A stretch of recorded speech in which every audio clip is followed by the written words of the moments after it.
చిన్నవాళ్ళైనా పెద్దవాళ్ళైనా ఆ jelly fish ఆకారంలో ఉండేటటువంటి ఇది జూయిట్స్ అంటారు వీటిని. ఇది కూడా ఒక చిన్న ఫిష్ ఆకారంలో ఉంటుంది. చూడటానికి అది పూర్తిగా మెత్తగా జెల్లీలా అనిపిస్తుంది, కానీ దాని లోపల కూడా ఒక బౌల్ లాగా కనిపిస్తుంది, ఒక బుడగ ఆకారంలో ఉంటుంది. దాని లోపల ఉండే ముళ్ళులు కావచ్చు, ఆ జెల్ కూడా మన శరీరానికి తగిలితే ఇమీడియట్గా ఒక గాయం అనేది ఏర్పడుతుంది, విపరీతమైన మంట పుడుతుంది. ఆ ఫిష్ ఆకారంలో ఉండే ఈ జెల్లీ ఫిష్ ఆకారంలో ఉండే జూయిట్స్ వల్ల దాని ముళ్ళులు గుచ్చుకోవడం వల్ల కూడా ఇమీడియట్గా మనకి కాలిన గాయం లాగా అది కనిపిస్తూ ఉంటుంది, విపరీతమైన మంట పుడుతూ ఉంటుంది అని వైద్యులు ఇమీడియట్గా చెప్పేటప్పటికి అప్పుడు అర్థమైంది.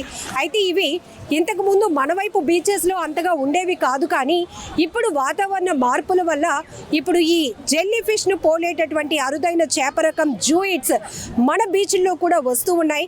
పిల్లలైనా పెద్దలైనా ఎవరైనా కూడా ముందు బీచ్ లోపలికి వెళ్ళేటప్పుడు కాస్త సరదాగా అక్కడ ఉన్నటువంటి వాతావరణాన్ని ఆహ్లాదంగా ఆనందించడంతో పాటు ఇలాంటి చిన్న నాలెడ్జ్ కూడా మీరు తీసుకోవాల్సిన అవసరం ఉంది అని చెప్తున్నారు.